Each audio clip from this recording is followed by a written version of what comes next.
اللہ کے رسول نے اگر نہیں کیا تو روکا بھی تو نہیں ہے، اور سارے کام محبت میں تو ہو رہے ہیں، چلیں وہ تو بات ہو گئی جی، وہ تو غلوب ہو گیا یا اس میں زیادتی ہوگی وغیرہ وغیرہ، نہیں کرنا چاہیے.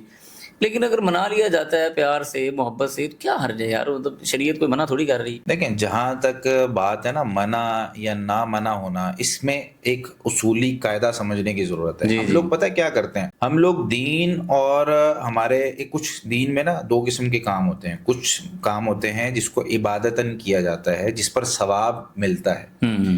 اچھا، کچھ کام ہوتے ہیں جو ڈیلی روٹین کے ہوتے ہیں. صحیح ہے. ٹھیک ہے، اس کو معاملات کہہ لیا جاتا ہے. ہماری جو عبادتیں ہوتی ہیں نا، ہر وہ چیز جس کو ہم نبی کریم صلی اللہ علیہ وسلم کے ساتھ جوڑتے ہیں کہ یار اس پہ کہیں نہ کہیں ہمیں ثواب ملے گا، صحیح ہے، بالکل ٹھیک اس ہے. چیز کا نا ثبوت ہونا ضروری ہے.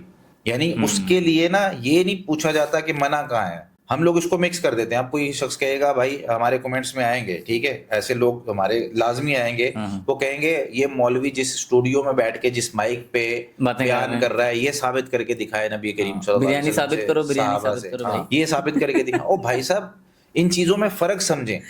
ہم نے اس مائک کو بطور عبادت استعمال نہیں کیا. صحیح بات. یہ ہوتا نہ ہوتا، ٹھیک ہے، ہم اس اسٹوڈیو میں بیٹھے ہوتے نہ ہوتے، تب بھی ہم نے یہ بات کرنی تھی. نبی کریم صلی اللہ علیہ وسلم کی زندگی سے جس بھی چیز کو ہم جوڑیں گے بطور عبادت یا ثواب، یا آپ صلی اللہ علیہ وسلم نے ایسا کیا، یا ایک بدعت کی سادہ سے نہیں، ایک ڈیفینیشن میں آپ کو بتا دیتا ہوں.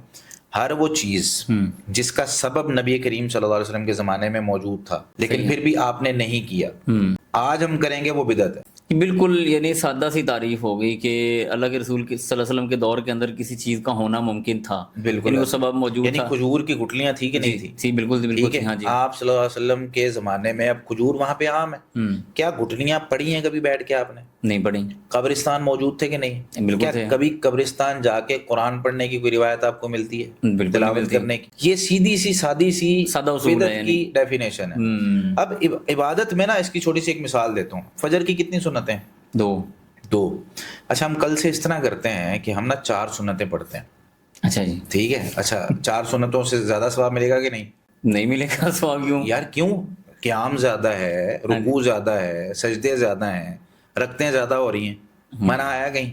نہیں منع بالکل پھر نہیں آپ ہے. منع کیوں کر رہے ہیں بھائی؟ کیونکہ نبی صاحب نے بتا دیا 2 ہیں تو 2 ہی ہیں. یہ چیز ہاں جی بھائی منع نہیں ہوتا ہے. اب آپ کہیں ظہر کے 6 فرض پڑھنا شروع کر دیں، کون سا منع آیا بھائی؟ لیکن عبادت میں کیا ہوتا ہے، منع کو نہیں دیکھا جاتا. عبادت میں دیکھا جاتا ہے کہ پیارے نبی صلی اللہ علیہ وسلم نے ایسا کیا ہے کہ نہیں کیا.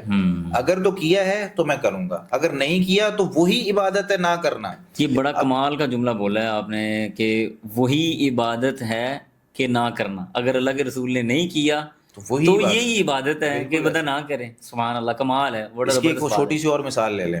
اب سفر میں کئی لوگ ہم سے سوال کرتے ہیں جی سفر میں پوری نماز پڑھ لیا کروں. میں ان کو یہ کہتا ہوں کہ یار نبی کریم صلی اللہ علیہ وسلم نے آدھی نماز کر دی، ٹھیک ہے، ظہر کے 4 فرض تھے 2 کر دیے. بالکل اب ایسے. اللہ تعالیٰ نے جب آپ کو 2 پڑھ کے 4 کا ثواب دینا ہے تو کیوں تھک رہے ہو بھائی؟